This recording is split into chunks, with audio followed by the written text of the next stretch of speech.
Chers amis, bonjour. Aujourd'hui une petite vidéo assez particulière. On va causer technique. J'ai cogité quelques astuces pour faciliter la pratique du bike rafting. Le bike rafting, comme je l'entends, ça ira en VTT en prenant des itinéraires les plus sauvages possibles en emportant un packraft. Donc aujourd'hui on est sur le site du Salgou. J'ai fait une mise en place par Clermont-Lérault, Mourez, le col de Porte et je serai descendu sur le lac pour faire une mise en place et vous offrir ce site sympathique avec ce beau ciel bleu. Donc je vous emmène sur la trace dans un premier temps et ensuite on va parler technique en vous présentant le VTT avec mes petites astuces et également un gilet qui peut correspondre à ce type de pratique sur lac et au calme qui permet de gagner du volume et du poids lorsqu'on part en kit complet sur le vélo. C'est parti.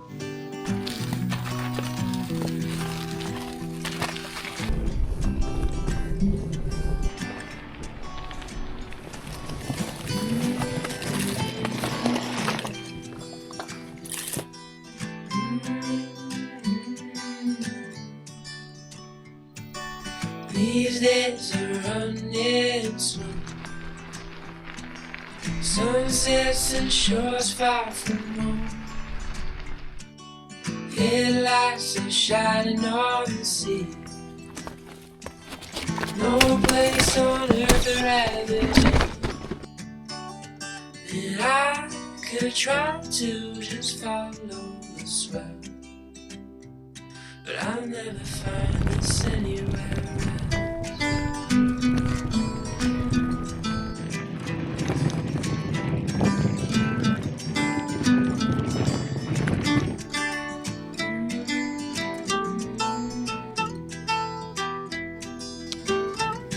En ce qui concerne le vélo, déjà c'est un cadre titane, un Léon Framework qui a la particularité, comme je l'ai dit, d'être en titane, donc avec les avantages de ce matériau. C'est indémodable, ça n'a pas de mémoire, ensuite ça résiste très bien aux chocs, rayures, etc. puisque ça n'a pas de peinture et c'est un matériau également réputé souple et très solide. Le cadre est un Explorator de la gamme Léon, donc qui a été légèrement modifié, le but étant de modifier certaines courbes pour gagner un maximum de place dans l'espace au niveau du triangle central. Et j'ai ajouté un sac de cadre fait par Lucie Rugian, donc qui est une bagagerie qui a la particularité d'être parfaitement étanche. On a des fermetures par zip de type T-zip qui sont solides et étanches.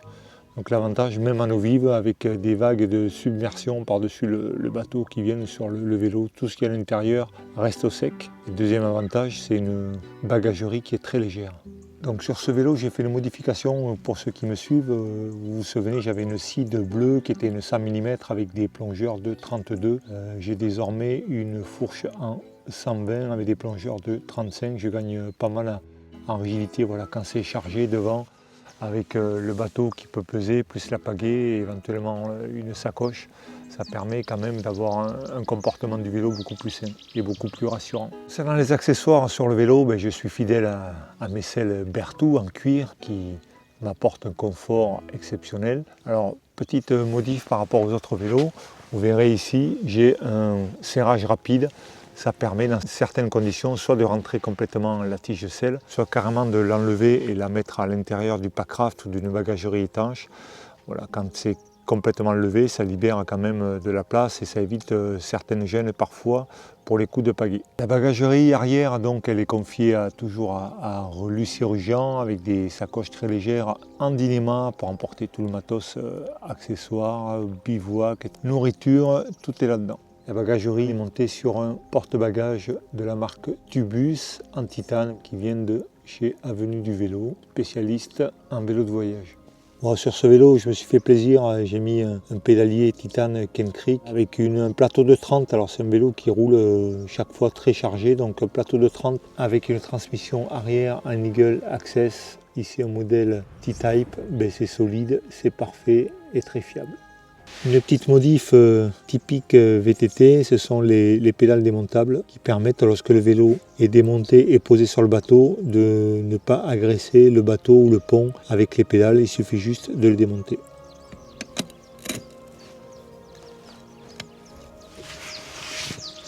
Une autre particularité de ce vélo, ce sont les systèmes porte-gourdes H2O ici en extérieur qui permet d'avoir 2 bidons à portée de main malgré la présence de la sacoche ici de cadre. Au niveau des roues, toujours, je suis équipé avec des pneus Schwalbe VTT, voilà un Racing Ray devant et un Racing Ralph derrière. J'emploie sur VTT, sur mon Monster Gravel. Voilà, j'ai eu fait des milliers de kilomètres avec, j'ai jamais été déçu par ces pneus en termes de poids, de grippe, de fiabilité.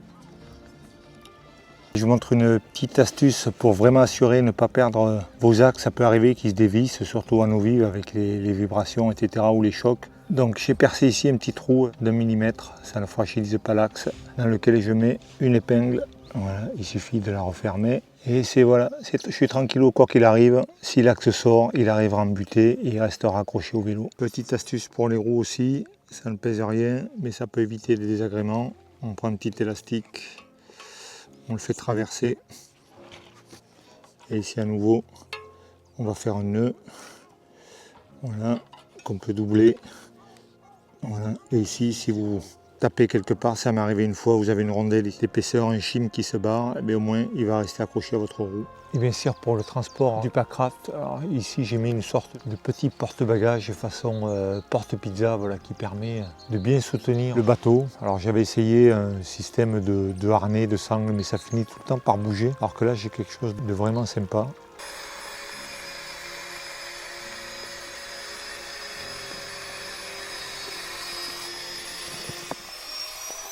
Les amis, je vous donne une autre astuce pour les pieds. Moi j'utilise les Salomon Amphibio avec une paire de chaussettes néoprène. Alors l'astuce c'est que je chausse du 44 et j'ai pris une paire en 47. Donc j'ai aucun souci avec les chaussettes néoprène même si elles sont très épaisses. Et ensuite même avec les gros pieds de combi sèche, ça pose pas de souci, ça rentre sans problème.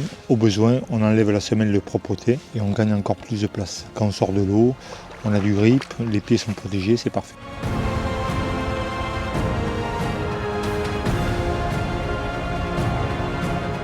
Bon, pendant que le bateau prend le frais avant d'attaquer le démontage du vélo, je vais vous parler du gilet BioBoy de chez Amphibio Packrafting Gear.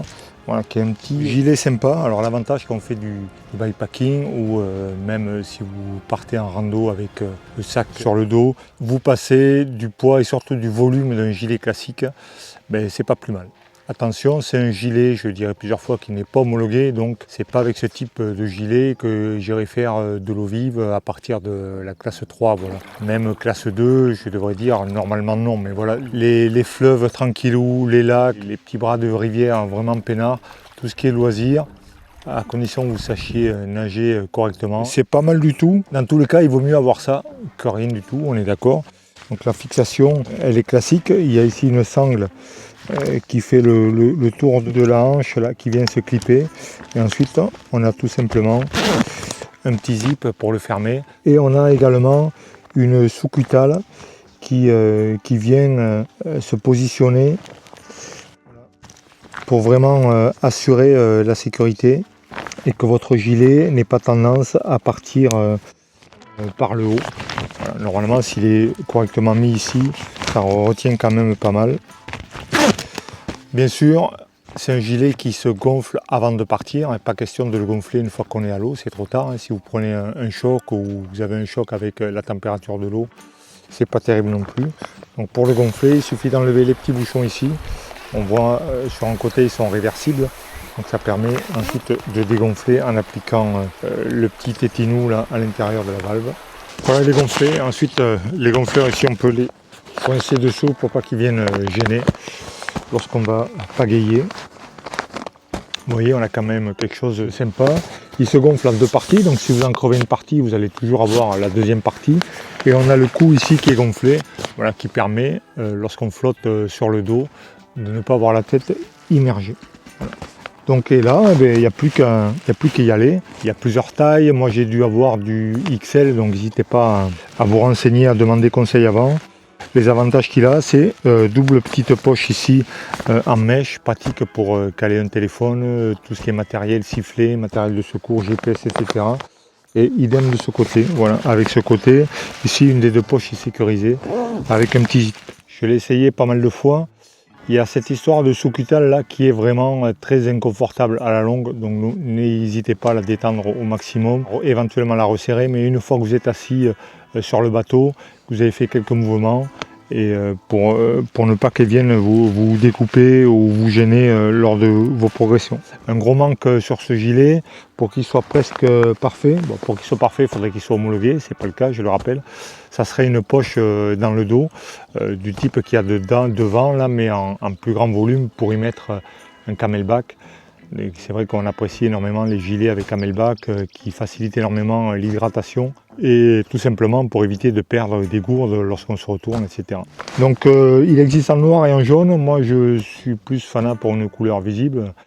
C'est un gilet de sécurité, donc le but du jeu c'est quand même d'être visible si besoin. À savoir que je vous présenterai très bientôt un autre gilet qui est encore à l'état de prototype, qui sera j'espère sur le marché parce que le premier truc que j'ai vu, ça claque, ça a l'air vraiment sympa. Donc dès que j'ai l'occasion de naviguer avec, je vous montre ça.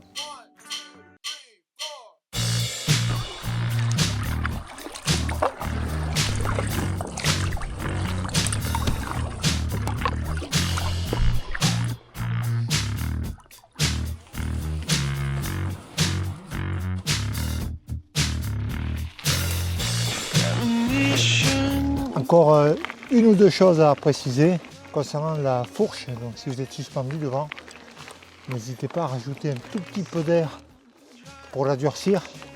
Ça vous évitera de talonner sur les parties techniques, là, c'est avec le poids du Packraft qui est posé devant. Et ensuite au niveau du frein, n'hésitez pas sur le frein avant, monter un disque de 180 si ce n'est pas le cas. Voilà, sur la longue descente avec un vélo chargé, c'est un petit plus qui n'est pas négligeable. Donc ça c'est une petite modif à faire pour le bikepacking, ça marche bien. Allez salut, j'espère que ces astuces pourront vous aider, au moins vous inspirer. Voilà, à vous de faire votre petit vélo en conversion Packraft. Donc n'hésitez pas si vous avez des questions ou des notes à ajouter, voilà, pour ceux qui regarderont la vidéo et que le sujet intéresse. Donc n'hésitez pas à ajouter vos petits trucs et vos petites astuces en commentaire. Allez, je vous dis salut. Moi je vais tâcher de trouver un bon petit chemin pour rentrer. À la prochaine, ciao.